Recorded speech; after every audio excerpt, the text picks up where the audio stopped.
Very good morning, good afternoon, good evening, depending on where you are, and welcome to the CSA Trust Summit. This is Daniele Cattedu. I'm the Global Chief Technology Officer at the Cloud Security Alliance. A great pleasure for me to be here today, together with Vikram Kare, Director of Continuous Assurance at Google, and Prashant Vlamudi, Vice President of Global Cloud Computing, Security and Trust at Cisco. Today, with Prashant and Vikram, we're going to discuss about the future of compliance and assurance. And we're going to discuss specifically about compliance, automation, and continuous assurance. Now, this is a topic that has been discussed over and over again over the past 15 years, especially as it relates to cloud computing.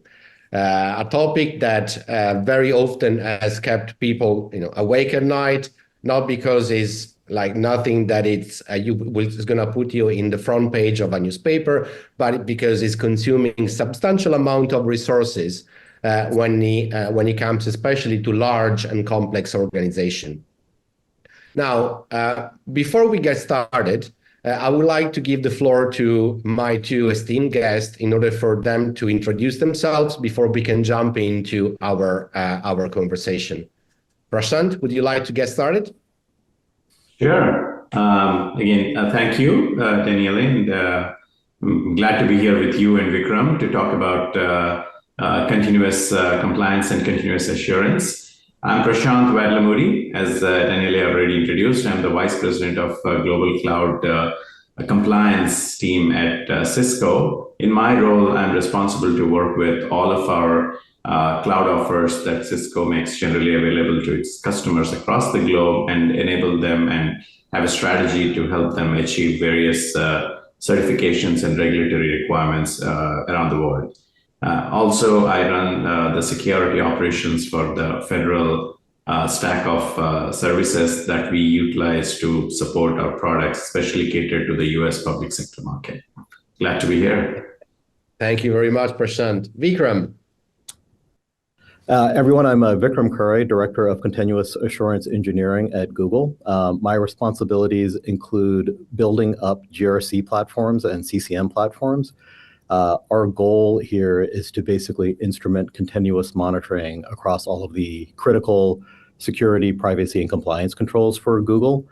And it's also to streamline the compliance and audit process. So for whether it's regulators that are auditing us, customers that are auditing us, or third-party certification companies that are auditing us, it's to reduce the toil, to introduce automation concepts into that world. So, continuous monitoring and this sort of work is of a high interest to us. Excellent. Now, let's jump directly into this conversation. And I would like to start with soft introduction. So perhaps, would you guys define for me, or, in your opinion, what's the current state of the compliance and assurance market? And if you care, you can also elaborate on what's, in your opinion, is the difference between compliance and assurance? I can go first, and Vikram feels can definitely add and chime in your thoughts on that. So if we take a step back and look at the industry in general, especially in taking a compliance and assurance lens, 10, 15 years ago, at max, the amount of certifications that the whole global industry, especially SaaS service providers that would need to comply with, or a publicly traded company would comply with, where we could basically count them on our fingertips, right? There used to be the Sarbanes-Oxley, which is still there, maybe PCI certification if a company or a service provider is handling or processing credit card information. So these were the two most prominent ones. However, over the last 1 decade, the prominence of certifications, not just in US or Europe, but across the globe, has proliferated. And the proliferation is tied basically to enable customers and consumers of these SaaS service providers to get to get the commitment towards the security and privacy of their data that the SaaS service providers are handling on behalf of them. Okay. So basically, if I am a SaaS service provider, consumers are asking me that, hey, you have to demonstrate your commitment towards protecting, securing, and maintaining the privacy of my data, which you're responsible for. And the way this is being done is through these certifications and compliance regulations that are out there in the market. Today, like, not only is every country having a specific certification that they are requiring, but also we are noticing that many of the industry verticals are coming up with their own certifications. Also, something that has evolved on the certification front is, in the past, these certifications used to be nice to have, but today these are true business drivers. In some sections, especially on the public sector side or the regulated market side, these are existential requirements for a SaaS service provider to continue doing business there. Also, these certifications are a big competitive differentiators. Overall, this proliferation of this certification also means that it is creating more amount of work and focus for the SaaS service providers, where they have to maintain this certifications on an ongoing basis and show it on an ongoing basis. And these certifications vary, right? Right now, in general, if a SaaS service provider has presence in US and Europe, at a minimum, they are asked by their customers on an ongoing basis to meet with in excess of 10 different certifications. So that's on the compliance certification front. And what does assurance mean? Assurance is that when customers ask that, can you show us that you are complying with these certifications? Yes, you have to. The SaaS service providers have to then go through a third-party audit or a self-attestation, and then show it back through proper attestation certifications or such paperwork, as well as like the associated artifacts back to the customers that they're actually doing what is required in these certifications and meeting with various controls, requirements, and so, thus demonstrating their commitments towards security and privacy and availability and other criteria. Yeah, and I would add on to that. I mean, I think it's even more complex if you're a SaaS provider, because you have that responsibility all the way up to the stack. You know, in our example, where infrastructure as service provider, platform as service provider, and it's exactly what you're talking about. Every region we go into, there are numerous regional regulations, and then there are regulations around, you know, how you use media, how you'll manage data.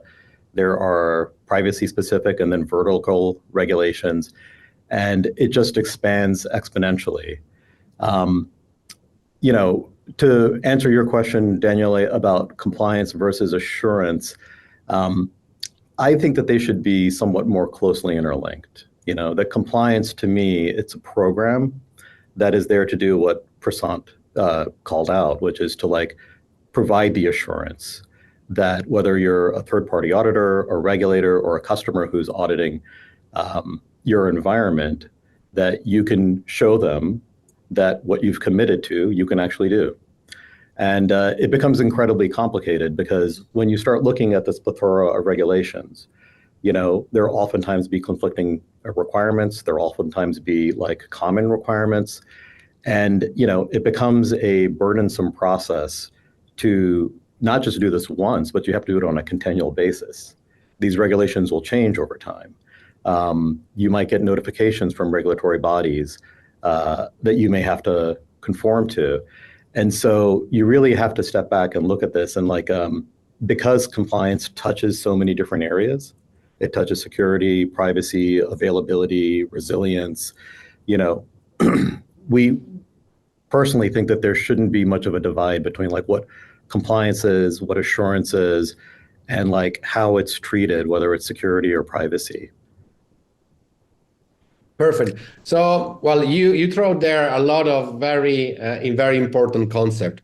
You discussed about the proliferation of scheme, this concept of compliance fatigue that is somewhat kind of overwhelming several companies. the importance of the alignment between the concept of assurance and the concept of compliance. And if you like, Vikram, by extension, also the need of convergence between security and compliance, because very often we have seen them somewhat kind of a tension between them, while to your point, they should go hand in hand. I mean, compliance is supposed to be demonstrating to the outside stakeholders, whoever they are, that you are indeed doing things in the way you are supposed to, and you are able to demonstrate that you're doing so. But that's not often the case, or not always the case. Why it is so? Well, I go to the first part of your question about like compliance being closer to security. I think the real thing is bring compliance more into engineering. Like the problems that we're outlining here, it's about how do you scale these processes, and like how do you make what you're doing for compliance more resilient? How do you make it more amenable to automation? So to me, it's about if compliance becomes more, we need risk professionals, we need lawyers involved, we need legal expertise, there's privacy expertise, different things like that. But there needs to be a shift where the compliance work and the compliance obligations that we're being handed, they can be automated. The process for how we provide assurance to different people who are requesting it can also be automated. We're doing things because it's so manual. The testing of the environment is so manually driven. More often than not, a business will only do it once a year. If they're very good at it, they'll do it twice a year. And I know like CSA, I think at one point had a definition that continuous monitoring would be like every month. I think what needs to happen though, because as Prasant said earlier, like this exponential growth in the number of certifications and regulations, it doesn't look like it's going to slow down. As soon as a new technology is launched like AI, you immediately start seeing discussions about additional regulatory controls, compliance certifications to support AI. So it's really about how do you bring compliance into a state that it can scale and be resilient as these requirements are forever evolving. So I think it's not about just bridging that gap between compliance and security, but compliance and engineering, and also seeing like how can even like regulatory bodies and third-party auditors move towards an environment where things are more, about real-time insights into how controls are being performed, and that these sorts of audit and attestations that we have to undergo can be done in a much more automated manner. Like there's no reason why we can't just provide them with updates that data can be collected manually where needed, automated where needed, and formatted in a manner that third parties and regulators and customers can receive. So to me, it's just, again, about bridging that gap between what compliance is and what engineering teams typically do. So Prashant, staying on the concept of bringing compliance and close to engineering, this is something that the two of us have been discussing in other forum. So I'm very curious to get your take on the matter, because it seemed to be that this is really quite one of those crucial points in order to get to the next evolution point for compliance, security, and assurance. So what's your take there? What's your experience? What's your wishes, if you like? Exactly. So this is a topic very near and dear to me. To look at compliance and the interaction and the synergy that it needs to have with engineering, it has to be looked in perspective of a security organization. And the reason is that, if you take a step back and look at what is the purpose of a security organization in a company, right?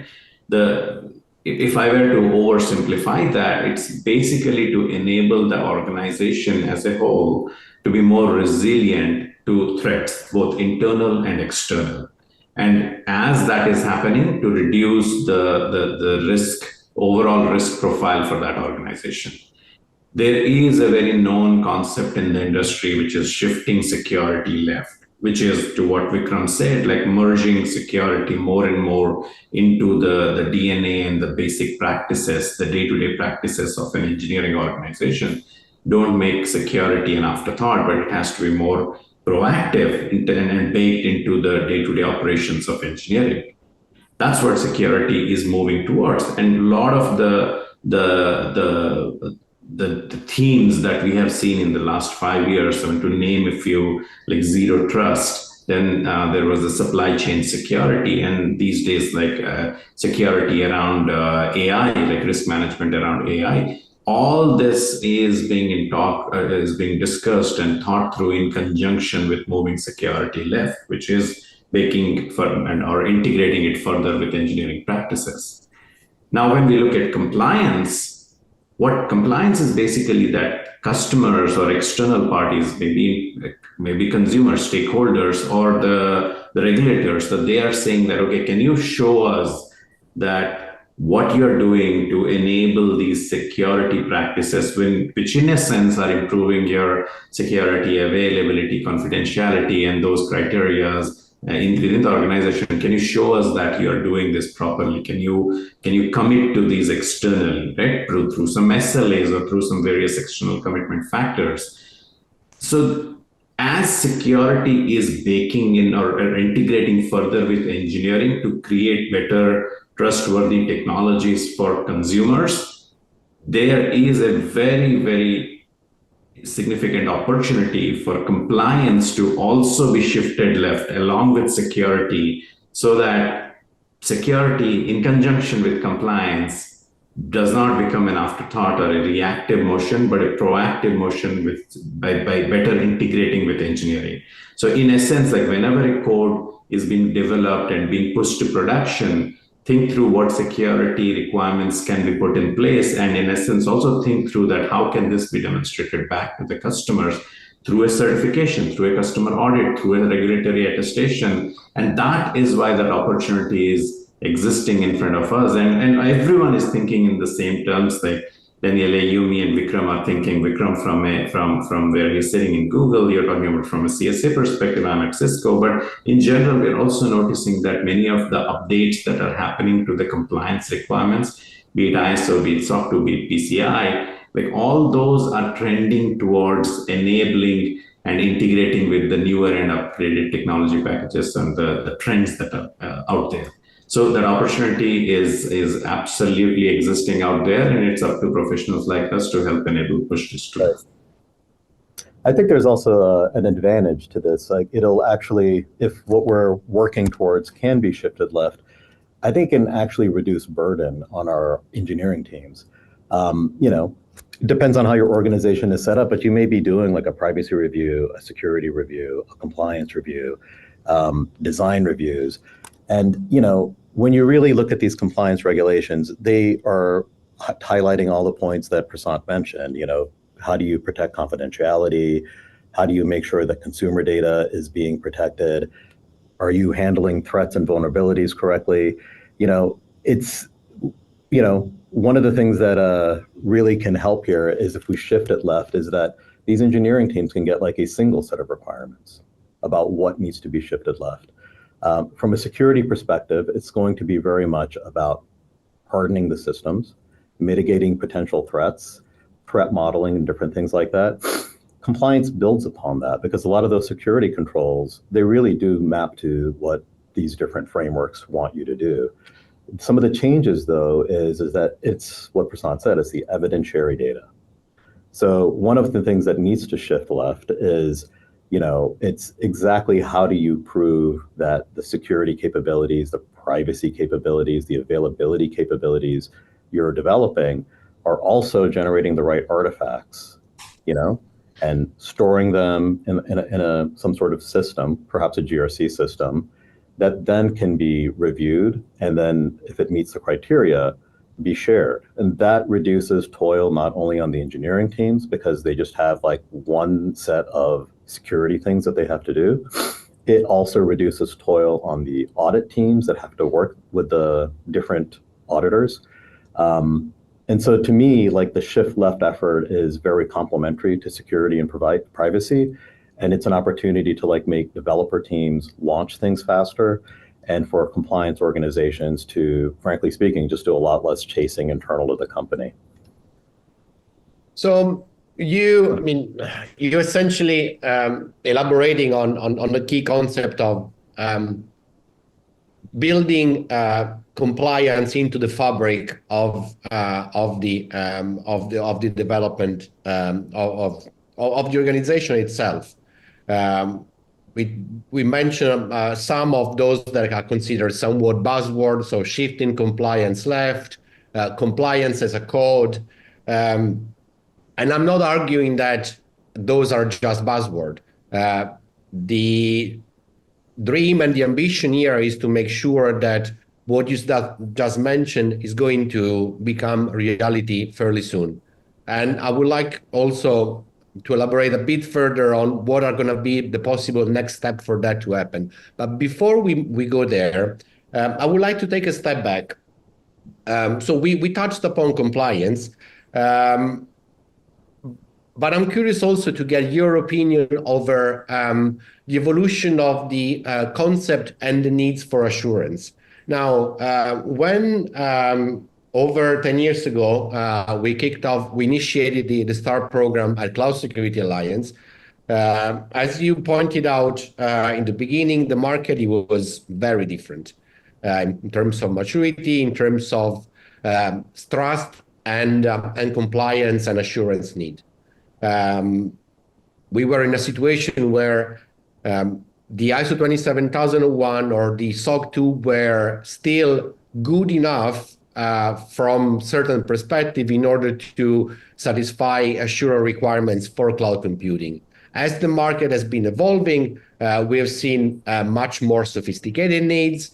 There's been a bunch of critical sector. I'm thinking about banking, I'm thinking about healthcare, where the need of something more precise, more able to satisfy the real need for, or to match with the requirements in terms of risk profile was raising up.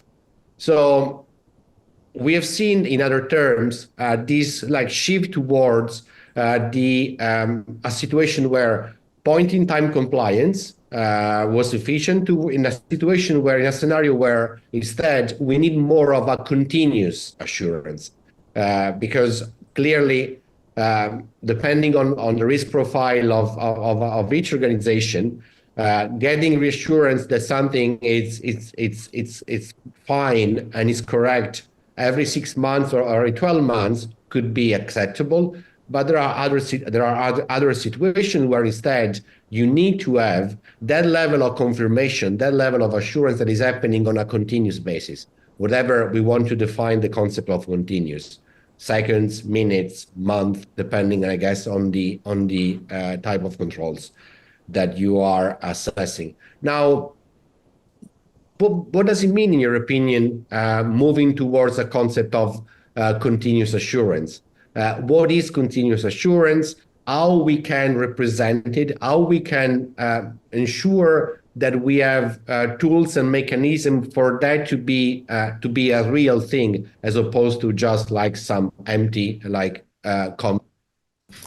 So you mentioned earlier about building compliance into the DNA of your software, your organization, and to me, that's really like you're embedding the controls at that level.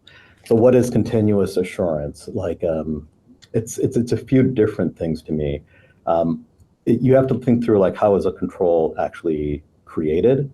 Oftentimes they're just built internally based on knowledge and expertise on how to harden things. Some of these controls are really developed based on these compliance obligations. So for us, the continuous assurance piece is, one, as near real-time monitoring as possible of the coverage of the control and the effectiveness of the control. The coverage is just, is this control on? The effectiveness is harder to determine, but it's, am I actually mitigating the risks? And that has to depend on your own personal risk threshold, It has to depend on the obligations you've made to customers and contracts. It has to depend on the certifications you have. It has to depend on the regulations you're adhering to. So all those different activities, your security risk profile, your internal policies around security, those are different things that, in my mind, inform us as to like what are assurance activities. And if we can validate that those assurance activities are good, then we know that this control is functioning. So it's a matter of like, one, establishing the coverage of the control. Is the control on? Determining the effectiveness measurements of the control, and as much as possible to automate the assurance activities of a control.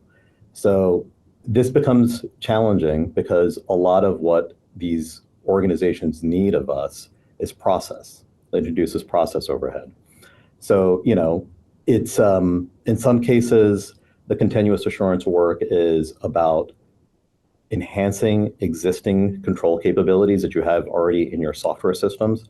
And in some cases, it's really about like process and workflow automation. So for example, if you have to like say develop like a business continuity plan, we would look at that and say, perform these questionnaires, and then we will go back and validate it and generate like a high-level business continuity plan. Your technical recovery steps are, they're documented in your engineering areas. We'll reference them.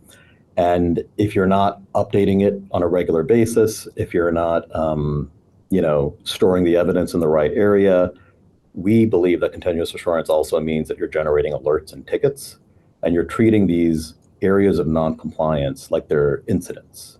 If you have an area that could be moving into non-compliance, you view it as a security outage, a server down type situation, and you react to it as such.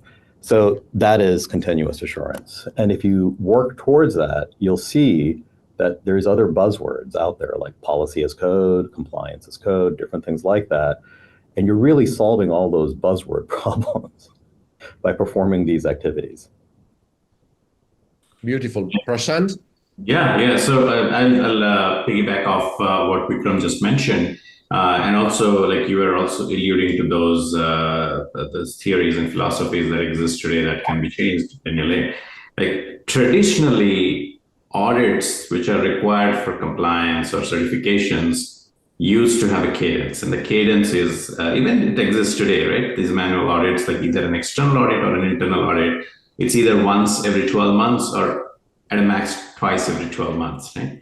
However, when an audit happens, there is a look back period. In the audit world, this is called as the operating effectiveness period. Okay? So basically an audit happens today, you take all the logs and the evidences for the last 3 months, 6 months, 12 months, and you assess them against all these controls, right? And when you're assessing them, it's basically a logic. Okay, somebody sitting there manually checks log A versus log B versus data in log C and sees is my control passing or failing. Usually, if a control fails, it might have happened sometime 3 months ago, 6 months ago, or 12 months ago. So in essence, that control failure might have created a risk over a period of time, which was left exposed but got identified during an audit in the future. So that's why point-in-time audits at this point, in the current state where we are in the industry, are not effective because the risk may have remained unmitigated. So we need to convert this point-in-time audits to, in my parlance, I call them as near real-time audits, right? The near real-time will vary on how much technology we can put in place.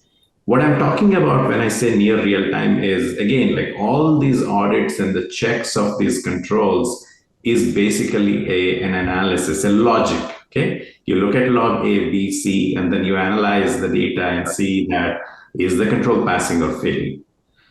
If we put that in conjunction with shifting compliance left or baking into the fabric of the engineering DNA, what I mean is when engineering work happens, when production environments are being worked on, they all generate logs, okay?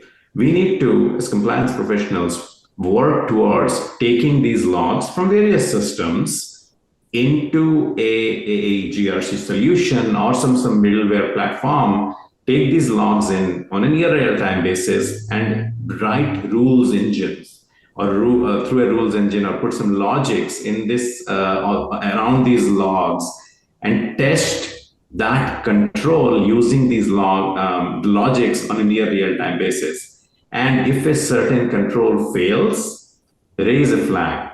Depending on the risk that is tied to the control, raise a ticket back to the control owner or the risk owner, and depending on an agreed upon SLA, track the closure of that risk item. Okay, on to whatever the SLA you define with engineering, whatever is acceptable for that control in your organization. That's what shifting control left means. Okay, and Vikram made a good point that there is burden on engineering teams. This is how, if we were to do audits like every other quarter or every other 6 months, like you go to engineering teams who are the control owners, who are the production system access owners, and you ask them for this data on an ongoing basis, and they have to stop what they're doing. They have to pull these artifacts, get into walkthrough meetings with auditors, and show this on an ongoing basis. However, these logs, if we can work towards the continuous automation, continuous assurance program through taking these logs from the systems, analyze them using a rules engine, and create a automated near real-time status of the controls, and then track and act against any red flags that are being raised or control failures that are being raised, and then use this to demonstrate to your auditors on an ongoing basis around your near real-time control check posture. That, in my opinion, is how we can shift compliance left and create a continuous assurance program. Yeah, very well. So what you, Prashant, just described sounds a lot to me like what Google, I guess, defines as continuous control monitoring. Now, when we talk about capabilities for continuous control monitoring, I'm pretty sure that organizations very mature, very security oriented as Cisco and Google can put in place. Is this something for any organization, or we should be looking at a market that is going to keep on moving at double speed? So the speed at which the big players with higher level of maturity can guarantee that level of compliance, where some other less mature cannot? Or it is something that eventually we can standardize and ensure that each one of the players in the market, regardless of the level of complexity, can put in place in order to provide that level of extra assurance that it might be required if they want to operate in more kind of sophisticated and more demanding markets? I think so. And I think it actually, it's happening now. We see a plethora of GRC startups and companies focused on continuous controls monitoring. They understand the problem set. They've dealt with these issues in larger enterprises, and they're thinking through ways of like making their solutions very native to like different cloud providers, or even to smaller enterprises. And so I don't think that the smaller companies will necessarily get locked out. What I hope will happen is that these other players that are in this industry, modernizing GRC, thinking through continuous controls monitoring, that they develop a set of solutions that a smaller company can take in, and it would actually facilitate them getting an ISO or a SOC. If you look at the evolution and growth of a small business, at some point they realize that in order for us to Prashant's earlier point, like you literally can't sell to certain people without the right certifications.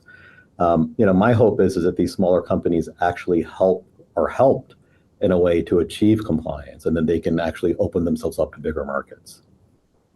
But the point of this is that a lot of it drives on standardization. And so we do have to think through what is the sufficient level of evidence, right? Like if I have to provide this level of evidence to a public sector regulator to prove that I have, mitigated insider risk, I would say that that should be at the highest possible bar, which is realistic to evidence, and that it should be standardized, that this is a proper mitigation. And, to me, that requires a lot of industry consensus, a lot of collaboration. and also working with these third-party auditors and regulatory bodies on how to mature it, because even on their end, it's introducing a lot of burden, you know? In order Absolutely. for public sector agencies to just work through their backlogs, it's oftentimes very consuming. So, you know, the automation that we're talking about, and even like standards like OSCAL, if they're fully adopted, you know, and they're built into the GRC systems so that people don't even have to think about it, right? That would go a long way, so that it's not just Cisco and Google that are benefiting from these approaches. It's any company out there that needs to launch an internet-based business. So we are almost getting at the end of our session. You mentioned a couple of keywords there, Vikram. So the need of standardizing, the need of getting an industry consensus around those practices for compliance automation, for continuous assurance, for continuous control monitoring. So what do you think, and Prashant, that's perhaps a question for you, and then you can close, Vikram. What do you think, guys, we can do collectively in order to realize the dream of what of what we have just discussed? So achieving that level of good compliance, or the adequate compliance, adequate assurance, depending on the position in which you are. So offering the right level of trust, depending on the trust request that there is from the counterpart, being the counterpart a customer or a regulator. What are we supposed to do? Yeah, so I think CSA is sitting at the center of, like, in this whole industry, especially in the security and the compliance realm, where you have very good relationships and also the years of like industry technologist companies such as us, and then industry IaaS providers such as Google, AWS, and others, and also the regulators, right, and auditors too. So instead of like what Vikram called out, instead of like every company like us trying to solve this on our own, this problem around continuous assurance, there is an opportunity for us to get together as a forum, and we need somebody like an industry leader like CSA who can help us like shepherd this together, who has done this before with many other initiatives, where you can bring people together from different facets, such as IaaS providers, service providers, auditors, as well as regulators to some extent, and then create a standardized understanding and agreement on what continuous monitoring and assurance should be, and taking two different views. One is what is acceptable from an auditor's standpoint, and second is how much of a standardization can be enabled from a technology perspective. Google and other IaaS providers, they have been very good at providing a shared responsibility to meet with various control requirements. And as we consumers of these IaaS providers, we have part of our responsibility that we need to do from a continuous assurance that we can do. And if collectively that is accepted by the auditors, this is what will enable industry as a whole to have a standardized approach towards continuous assurance that will be acceptable across the globe. I think CSA is in the right position to help us like get all these parties together, and rather than have everyone solve this problem on their own, we can do this collectively, and we can do this faster and in a much more streamlined manner. Thanks, Prashant. Vikram, one last word.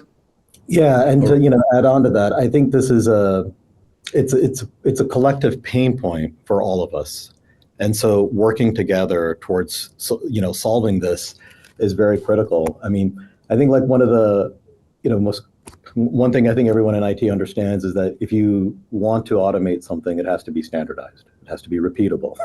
It has to be very well defined. There's a lot of subjectivity. There's a lot of potential areas that are gray and hard to navigate around compliance.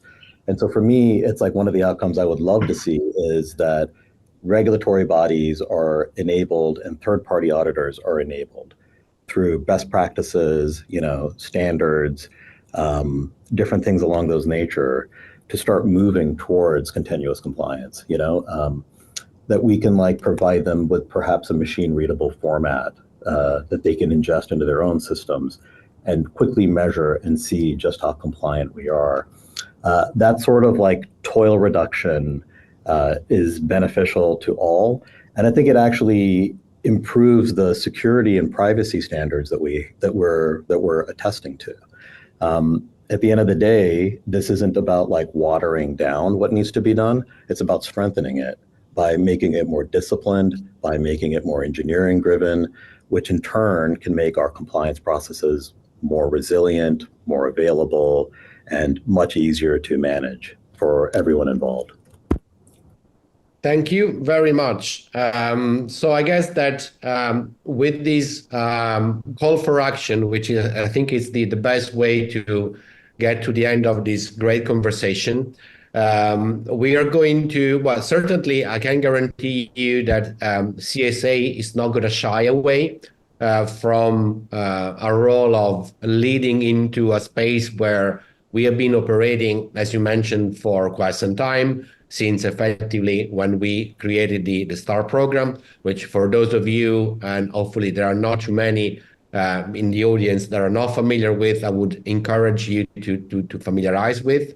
Of course, STAR program, STAR certification, attestation, our cloud control matrix, all of that. But certainly, as I said, we are not going to shy away from a key role in leading the pack into what we believe is the future of security, of assurance, trust, and compliance. So with that said, I would like once again to thank you, thank both of you for this great conversation.